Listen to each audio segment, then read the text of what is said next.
Hello ladies and gentlemen, welcome back. Let's tackle how to get better at chess again, but this time around with actual examples, actual concrete pieces of advice.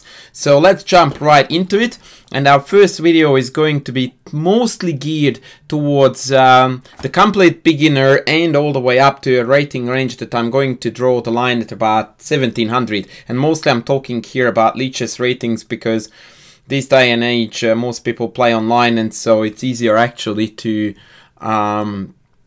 understand online ratings than over-the-board ratings. This video is going to be very confronting. I'm going to say things that many people might find offensive, or what is that stupid thing that people say all the time? Elitist, that's right. Elitist, or one of these things. So please be mindful that what I'm going to tell you in this video is said with the sole purpose of calling a spade and to actually accelerate your development by pointing out things rather bluntly, which I'm somewhat known for anyway. So there won't be any sugarcoating here, but I am wholeheartedly believing in the fact that by doing this, I'm actually going to be able to allow you to recognize mistakes and to accelerate your development far faster than if I did it in a different way. So without further ado, let's jump into how to play chess, what to look out for when you are starting from beginner all the way to 1700. And before I jump into it, I will basically highlight for you the most common reasons why people lose chess games. And here we are instantly encountering one of the most controversial points that I'm going to bring up in this video, and that is the fact that in this rating range, most of the times, like let's say 90 games out of 100, people do not win chess games, they lose them. So what that means is that chess games are not decided by one player outplaying the other. Chess games are decided by one player capitalizing on a tremendous mistake, a blunder, or several blunders made by the other player. It sucks. I know it's a rough concept to accept. This is what it is. You will see it through my randomly selected examples that unfortunately or fortunately, it depends on how you look at it, this is the case. So, in order to improve your chess in these very early stages, the most important things that you need to focus on are the followings. Tactics. It cannot be emphasized enough, and it cannot be overstated. The ability to accurately calculate and to recognize basic tactical patterns is going to give you such a rock solid backbone for the structure of your play that it immediately would put you ahead of the pack. Once again, for this, refer to my chess books video, where you will find lots of references to what books to read to get better in certain departments of the game. To be more precise, the ability to calculate and recognize hanging pieces, and the ability to recognize and actually calculate forcing sequences based on I take, you take, I take, you take, is a very important aspect of the game at this early stage. Another one is, and this is going to come back a lot, and I'm going to blow my own trumpet here a little bit, is that people either have zero idea about chess principles, or if they do, they don't use them at all. Even when they think they do not use chess principles. It's extremely rare, if you go to a game played between 0 to 1700, that either side would execute a game when you can clearly point out the most basic understanding of development, central control, king safety. These three to be present in a game is extremely rare. Absolutely like a gem. It's very unique. So basically people either lack the knowledge of these principles or they don't understand how to utilize them. So try to pay extra attention to just very basic, simple stuff. I like to say to my students, if in the first 10 moves of a chess game, you play a move, a single move that is either non-developing or not covering the center. So if it's not doing one of these two, you are playing more than likely a doozy. Don't do that. There are exceptions to this rule, of course, but the basic guideline is that. Make sure that you are controlling the center. I have made chessable courses both on development and central control, by the way. And once again, without blowing my own trumpet, they are quite popular because they reinforce this knowledge that people, even in 2000 rated level, 1900, 2000, they go like, wow, this is kind of important. But yeah, it can't be over emphasized how important these things are. And so now, oh, and last but not least, sorry, one more. If you are a crafty player in this rating range and you understand what it means to put pressure on your opponent, you are going to be a rock star. And what putting pressure on means is to constantly create problems for your opponent. Where the biggest mistake lies with this concept is that people don't understand the difference between creating problems and playing for cheap, silly tricks. Now, creating cheap, silly tricks on this level is also causing problems for your opponents, but more than likely, if they overcome it, you end up worse off than before your trick. Creating problems means consistently developing pieces, controlling the center, creating pins, kicking out opponents' pieces from ideal locations, threatening your opponent's king. In fact, one of the best ways to put pressure on your opponent is to actually carrying out plans. You will find that a consistently carried out plan, even if it's a bad plan, is better than none at all. And if you carry out a plan that has an obvious purpose, and it's both obvious to you and the opponent, more than likely your opponent will err, make a mistake. People under pressure do dumb things in every walks of life. Chess is the epitome of this. And people in this rating range of 0 to 1700 have very limited skill set to respond to pressure. Equally importantly, they don't really understand what pressure looks like, and very often they feel under pressure when they are actually not. And it's a very important thing again to emphasize, because this is all a very, very easy leeway into mistakes. But it feels like empty talk unless I put it in context for you. So that's exactly what I'm going to do now. So here is my first game. This is to model for you the importance of understanding I take, you take, simple, basic calculating ability. I picked all the example games from the Lichess database. I was looking for games between 1000 and 1700, and because of I wanted to make the search so that I don't get 7 gazillion games as a response, I restricted it to the last 2 days. So no game is older than 2 days in this collection that I'm showing to you. And no, I cannot. I could show you the players, but trust me, when it comes to this, 2 players just north of 1000. Let's see how the game goes. Excuse me. E4, E5, D4, D6. So far, okay. D5, 97. Bishop B5, C6. Textbook. Absolute textbook game and mistake for this rating range. He plays C6, challenging the bishop and the knight, and doesn't perform the most basic piece of calculation, which is that, hang on, they take, I take, they take, I lost the pawn for nothing. White also fails to conduct this very basic experiment because, and this is another very typical reaction from chess players, especially amateur, especially grown-up chess players, that they can't accept the fact that you need to give stuff away in chess on a regular basis, very often in order to gain stuff. So they often verbalize this as, I didn't want to lose my pawn on d5, which is a complete nonsense, because first of all you are trading it, meaning there is no loss of value because your opponent lost the exact same, but on top of that you get to take another one. So neither side actually recognized this. So they play bishop a4, knight f6. No concept whatsoever of development. We are moving the same piece twice. Yeah, where in fact the other knight should go there, if any. Let's say that black attended to the need of this pawn and then develop. Nah, we're moving the other knight, still hanging this pawn. Now even worse, because now we are going to lose an exchange in the end of that sequence. So again, total disrespect to what's hanging. Right, so we are playing the game and we are not even paying attention to the fact that there is stuff readily capturable. And this is, trust me, going all the way up to 1700.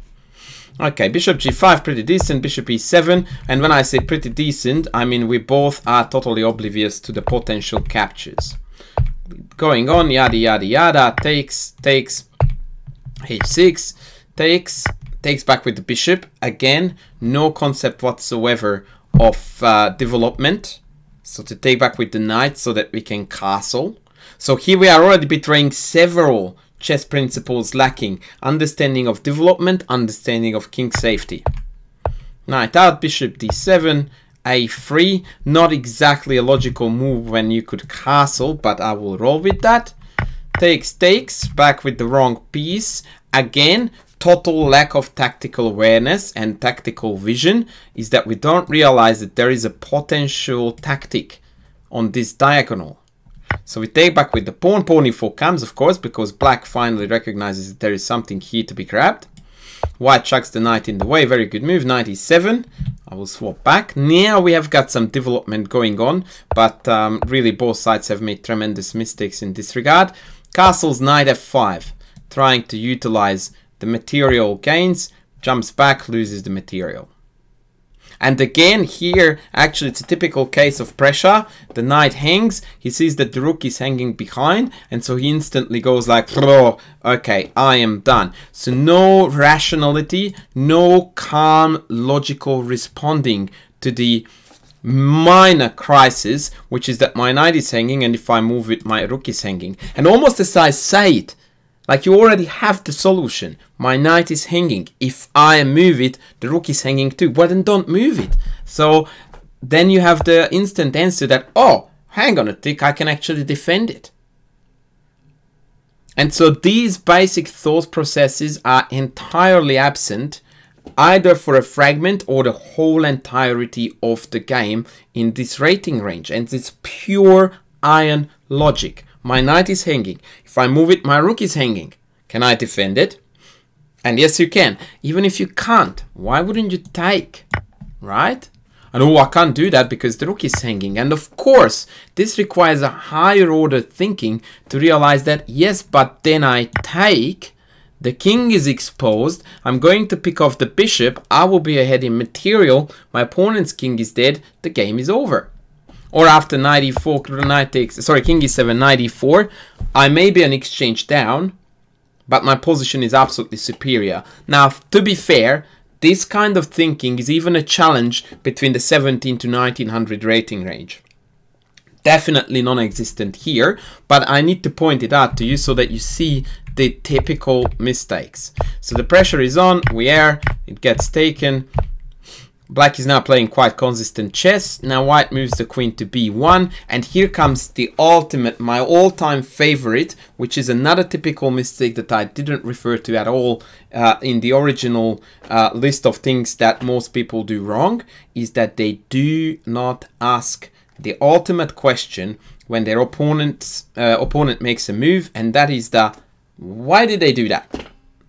This hardly ever happens, or if it does, we still don't investigate it thoroughly enough so that we could recognize what's going on. And this is really super basic tactics, right? Rook b8 creates a pin on the bishop.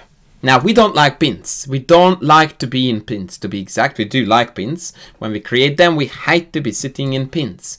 And as soon as you are pinned, you instantly go like, okay, so the bishop is pinned.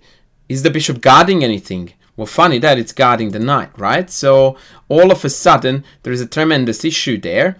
But, and here comes the flip or the incredible twist in the story. Takes is actually not doable, or rather, black shouldn't take it yet because bishop takes a4 back is a check.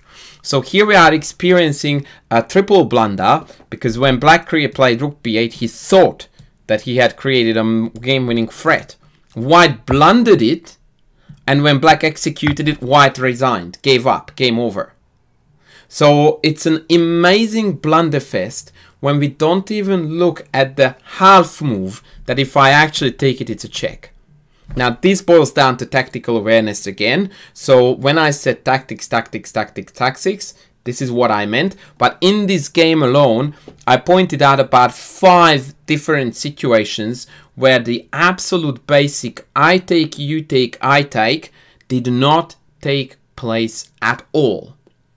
So this is one of the greatest shortcomings and most frequently occurring mistakes all the way to 1700, that very logical capturing sequences are either not calculated at all, more commonly, or if calculated, they're totally incorrectly calculated, which is the less common, because usually when they calculate it, they get it right. So that's one. Let's move on to next. My next one is a very typical case, and I will sort of show you more than one example of this, that I call self-destruction. And I talked about it earlier in the introduction, but I would like to show you what it looks like. Once again, people in this rating range do not win games, they lose them. And this is how they lose it. Watch black playing this game. Take, knight c6, knight f3, bishop d6. A terrible move in the spirit of development. So when black plays this, by the way, 1300 both sides. When black plays the move, he thinks he's developing. He's not, of course, because he's actually hindering now the development of the bishop and also the chance to control the center. What people don't understand, that center grabbing moves like this are developing moves because it opens up the path for the bishop. Bishop d6 in stark contrast puts the bishop on a rather meaningless diagonal for the time being, that is, and denies very important developing moves and also denies black himself to grab space. Bishop b5, really no go. And here it's beautiful because black does the job. He says, why did they play that? He answers the question for himself. He wants to take me. He draws the wrong conclusion. Oh, I don't want them to take me. Why not coconut? No chess principles again. We prefer bishops for over knights in most cases. So if they want to take it, I should be like, please go ahead and self-destruct, which white would have done here, which is amazing. Well, probably would have. I mean, why else would he go bishop b5? After dc, we resolve the problem of the development. And we have the 2 bishop. All of a sudden, black is ahead. Nah, he says, you can't have my knight. Chucks the knight on the edge. Self-destruction number 2. So if in this position, and this is very important that you understand this, and it's quite amazing, and at the same time, once again, it's very dark and very evil for me to say that. But if I just don't play a move, right? So if I could pass, the chess rules don't allow me to do that. But if I could pass, look at the evaluation bar now. So I did a nothing. It's +1. Now I do this, 2. So more often than not, when people do think that, oh, I'm outsmarting the guy by disallowing this trade and the similar thought processes, they actually end up being in far larger trouble than originally they would have been. But there will be far better examples of this later down the track. f6, another unnecessary move.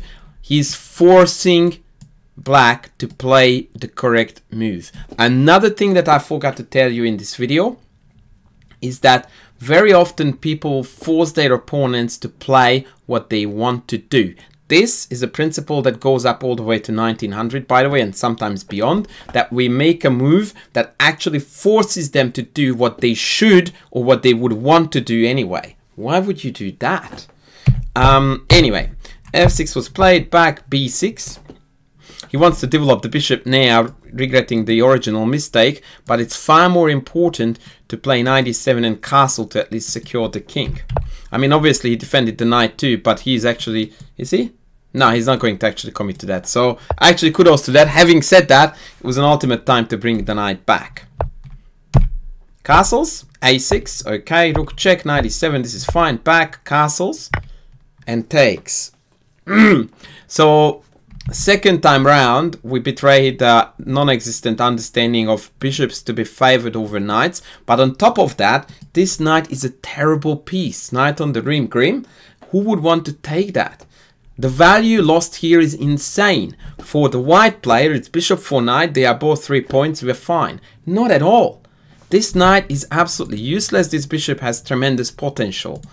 3.1 goes down to 1.7, almost half, as a result of that move. Checkerino, c5, d5. And here we go under pressure. Look what happens.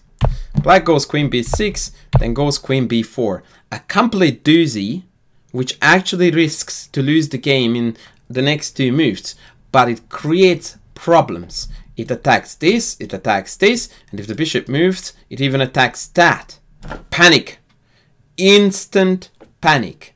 We do not have here the knowledge and the sound, the ability to soundly evaluate the situation, which is that black's pieces for the most part are useless, really not developed too well, and the army therefore has very little attacking potential, and this queen here is extremely jammed in. And so, by one simple defending move, followed by another attacking move, we actually trap the wayward queen.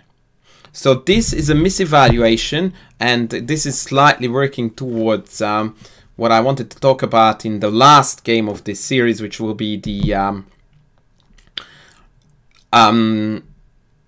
not self-destruction, sorry, the pressure. That under pressure, we just, this take, the blunder is guaranteed. Plays bishop b3 and should lose the game instantly to queen h4. Black instead plays c4, yet another blunder, because now white can save the piece by c3. Queen goes back, queen takes, oh sorry, and here black plays g5. So look at the evaluation bar. This is next level stuff. It's 0. Okay, now black has got a lot of excellent moves at his disposal. Queen d5 in particular looks pretty good to me, knowing that 3 are attacking and 1 guarding, so it's free. Kind of, we would want to take that. You could take it with every single piece, but best is probably the bishop, because then you can go back if the queen comes out here to attack this with mate. Right? So look at the evaluation bar. You'll see that it's dead even. We have got super basic moves that would keep the position in balance. Black to move. Black to move. Plays this. Absolutely shatters the defense of the king. Opens it up to make it very vulnerable. And makes it essentially impossible to meet a mate in one threat. In one move, we went from 0 to +10. So this move lost more than a queen in value. More than a queen in value. And that's all black's doing. White hasn't done anything to win this chess game. Not one thing went right from move 10 or thereabouts. Black is going like, here, have it. This is the story of 90 games out of 100 in this rating range. If you are able to capitalize on these shockers, you are going to swipe through this rating range and be in the next block, which I will deal with in the next video, in a blink of an eye. Queen h5 and black can safely resign. Or even more accurate is rook takes first and then queen h5 with absolutely deadly threats. It just mops up. f5 only way to stop the mate, check, king wherever, takes, now this is hanging, this is hanging. It's just carnage. Black is dead. What does white do? Yeah, nah, I will be fine. Plays knight f5, dropping the +10 advantage to +1. Queen takes d5, losing the game on the spot again for black, owing to the very basic I take, they take, I take, they take, and then count.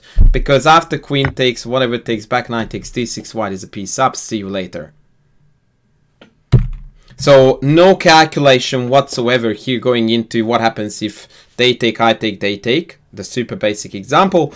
And then white, instead of taking d5, Also recognizing this tiny little threat, by the way. He goes knight e7, once again going like, ah, nah, I don't want to win. You can have it. And black finally says, thank you. So this was broken down to very, very small bits, but you could see that it was an absolute blunderfest where neither side, for a while, actually managed to identify and then to recognize the ginormous mistakes that their opponents have made. Eventually black did, and then it was a mate in one. I mean, mate in one is a fairly obvious thing to notice even on 1300, but the previous ginormous mistakes like g5 and then knight f5 and then queen d5 back-to-back blunders is just next level, and yet this is what it is. So if you manage to recognize the self-destructing moves and utilize them, you are paving your way. And again, disaster is written on most of them. Like, look at that. We already have this plan to come in here, so you don't want to make this diagonal weaker. g5 just throws away two of the most important defenders, so this looks really sus. So that is it. Then knight f5 attacks the bishop, and queen d5 opens the x-ray of the queen onto d6. So we have two attackers on d6. So you kind of forced to go like, okay, I will have a look at it. What happens if I take the... Ah, that's hanging. Done. All right, next. This is one of my favorite examples for pressure and what humans do under pressure.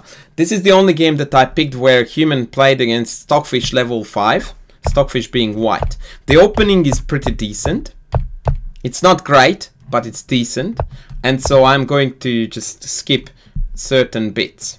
So black so far plays really, kudos to you, mate. Computer plays bishop c4. Now we have an instant win by following the basic principle of bishops are preferred over knights in most positions, especially in open positions, and so we take. And on top of that, we have got this extremely juicy pin. Only way to stop it is b3, and then comes the other beloved chess principle, the center, and black just took over the game. Pawn up, superior development, two bishops, done. This is what good chess looks like.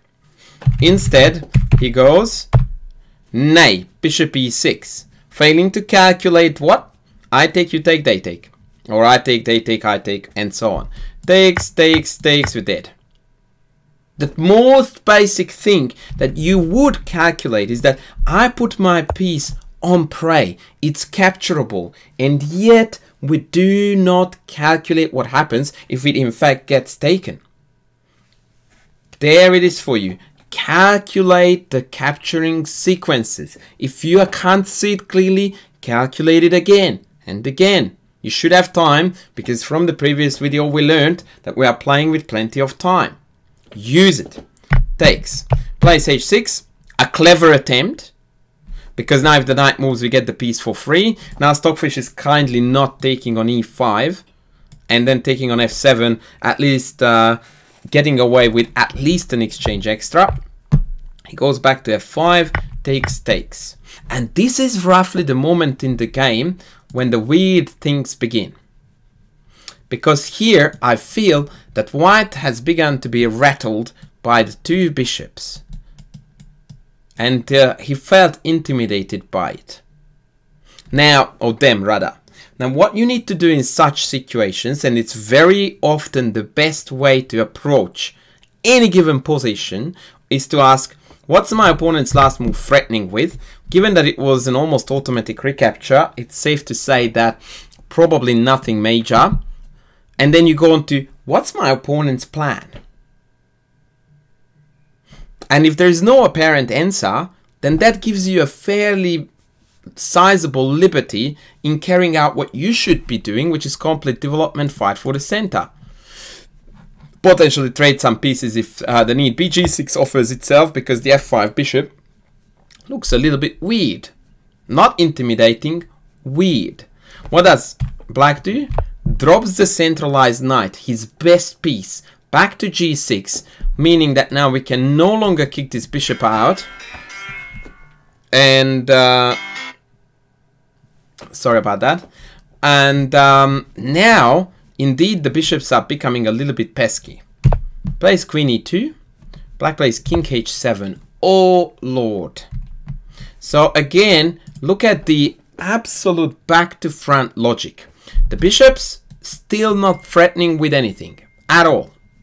Black is very safe here to play sensible moves like rook e8, putting the rook on the same file with the queen, and just basically pursuing his completed development, or as per recommended by the computer, this tiny retreat, trading off a few pieces, easing the pain. King h7 voluntarily walks into a pin, which, as I said before, we dread. We hate to be pinned. That's not good. Do not walk into pins. If you are pinned, your first instinct is to get the heck out of there. And conversely, if you can create pins, do so. Makes no sense whatsoever. Self-harm, and in a pressured situation, now he actually walks into pressure. Knight f3, very logical move, coming towards the king and also hitting the pawn. We play rook h8.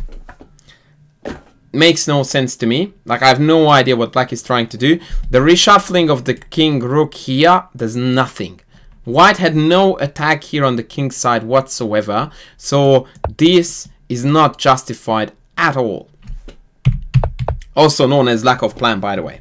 Rook h8, e5 takes.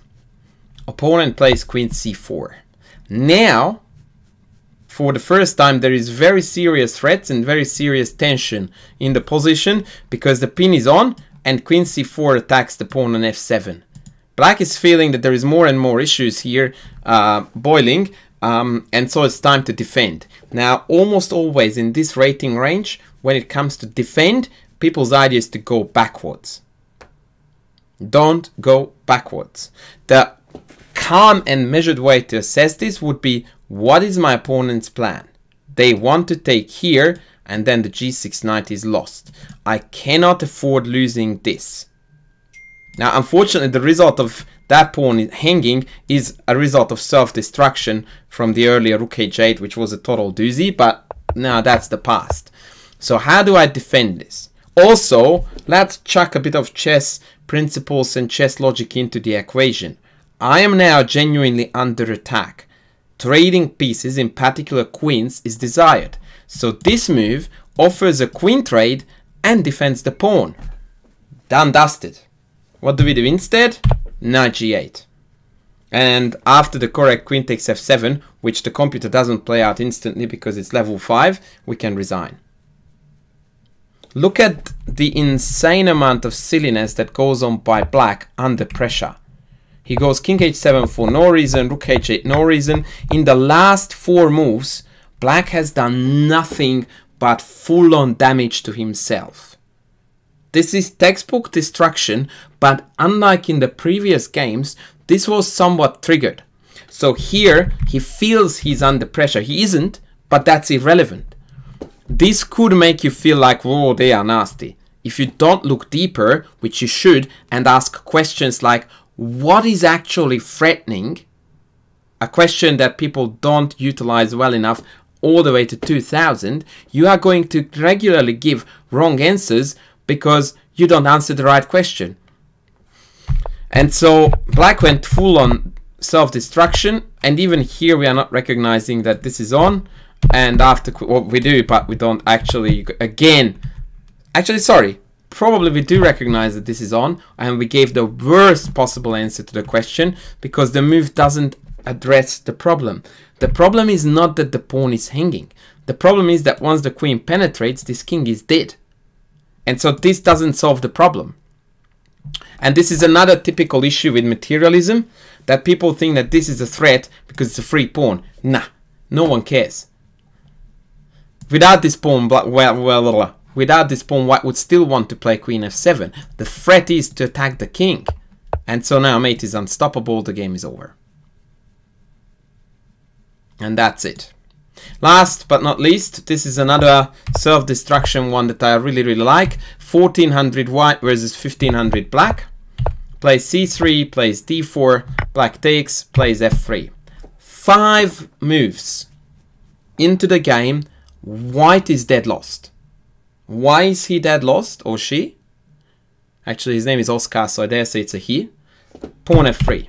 If in this position, I do nothing but press the clock and I say, you can have another go, the evaluation of this position would be 1.3. Oh, that's where we are now. f3 minus 4.8. And once again, basic, absolute basic principles of careful with moving f-pawn in the opening, because of the check can be deadly. 5 moves and white has managed to absolutely destroy his own position. Black did nothing to get into a winning position. For example, if I play here queen e2 or knight f3, black is somewhat better because they took a free pawn, but this is a game. Anybody's game. White, 5 moves into the game, went into full I'm done, game over destruction, because after check takes, g3, knight g3 takes queen h1, we want an exchange and 2 pawns. That's too much. Full on destruction. Black plays knight d6. To some degree that's destruction too because he didn't win. Take, queen f6. Not ideal. d5. Now, as you can see in this game, the full on destruction for a while is going for both sides in this game. Let's see where the knight should go. Center. Yeah, I know a guy who promotes the idea of putting things in the center. Makes perfect sense to me. Knight a5 hunting the bishop.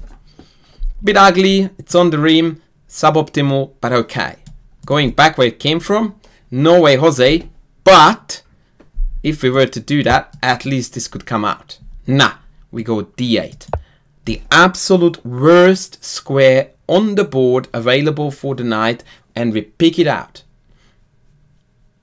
Self-destruction, top level, because now the knight has no way back into this game at all. So under what logic one would pick this square out of all is really beyond me, but this is regularly seen on this level of chess. And again, to some degree, it's pressure. My knight is hanging. Oh my god, where do I go? And as soon as this oh my god mindset kicks in, rationality is out in the window. So try to remain calm when something is under attack, when you feel like something unpleasant is happening. Try to figure out what exactly is it that is coming at you and what seems to be the best way to handle it. To tuck away your piece on a square where it can't play a single legal move for the next 37 move is hardly what you would call a calm and measured response to a pawn advancing and attacking your knight. Anyway, h4. No concept of center development, yeah? What I told you. If a move is non-developed, non-center, more than likely it's a lemon. I know it wants bishop g5, but this is not the time and phase in the game where you cook up clever plans. It's development time, baby. Okay, bishop e7, very cool, developing. Knight d2, again betraying the concept of development and understanding development, because of course the knight should develop towards the center, not to d2 where it blocks the bishop and has far fewer squares to control. Chess principles again betrayed. Castles, great chess. Knight e4, and now of course we should take. And after take back rook e8 followed by bishop b4, this pawn is on. White would be in a world of hurt. Knight h3, knight e4, fe4, queen takes. Name the worst possible reaction to this check. We have got the following moves available. King here, king here, king here, queen e2, bishop e3. How does one think? Bishop e3 loses the bishop. Bzz, no go.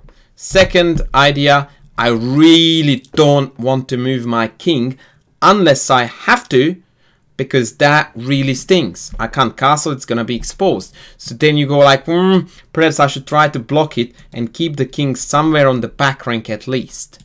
Nay. Goes king d2, exposing the king to at least unlimited number of checks, blocking the way of the bishop that is about to develop, and blocking the path of the queen as well. Once again, the worst possible reaction. Even king f1 would be incomparably better, because then at least the king is reasonably safe, it's easy to cover the f-file checks, and we can complete development. Nay. we go here, and now, lo and behold, mate in 1. Again, black can't force a mate here. Try as hard as he might. If it's Magnus Carlsen playing black here, after king f1, you can't kill me right away. I'm dead, but there is no instant kill. The game goes on. What do we do? Under pressure, self-destruction, walks into mate in 1. 1400. So this is, and I probably am now nailing it too hard, but you really need to understand that if you build a skill to recognize mistakes that are screaming obvious mistakes, like walking with the king into the middle, your development will be just poof, skyrocketed, and you will get out of this zone very quickly. And I don't frown upon, by the way, any of these players. They do their very best, and I respect that. I would like to emphasize that. But if I didn't point out the mistake to you, then the video would lose its meaning. So my job here, or at least that's how I feel, is to point out these mistakes. Now, of course, black doesn't see it. Self-destruction of a different kind, failing to find mate in 1. Check, check, check. And then, because of we haven't exposed this king enough, now we go king c3. Where again, the logical idea would be to try to get rid of with the pesky queen and tuck the king away back to safety, opposed to expose it even more. And now finally black manages, by a couple of powerful developing moves, to actually round up the white king with a mate. Just would like to mention that the knight didn't manage to play a single move as a result of one of our most notable self-destructing move in this game. So, how do you avoid this self-destruction? Principles: develop center. Be aware of what's hanging. Look out for capturing sequences. I take, they take, I take, and then evaluate. Watch out for your king. Try to find a plan. Once you are developed, then your king is safe, not before. Once you have a plan, try to pursue it and execute it. Remember that often a bad plan executed is much better than no plan at all. And if you follow all this, you will be way ahead of the pack. And last but not least, when under pressure, first and foremost, ask yourself, am I really under pressure? And if you think that the answer is yes, then try to remain calm and act and react rather in a calm, measured and calculated fashion. So calculation is a key word here. Try to figure out different lines and evaluate them and choose the one that you think is best responding to the existing threat. Let me put this in context for you. We are in pressure here. We are in check. Our king is really exposed. Is this my best response to the problem of my king being exposed? Certainly not, because it enhances that effect. The idea would be to try to hide the king so that after a sequence of checks, now we can finally go like, whew, they ran out of checks, the attack is over. That is a much better, calm and calculated response to the problem in front of ourselves. So, very long video, lots of messages, many of them are rather unpleasant to face, but trust me, if you recognize yourself committing these mistakes and then you try to fix them the way I recommended you do so, your way out of this league to get to the next one, 17 to 1900, 2000, will be much smoother, much faster. On that note, I will let you go now and enjoy some chess games where hopefully you are going to now be able to put some of these ideas and techniques into practice. Thanks for watching. Bye.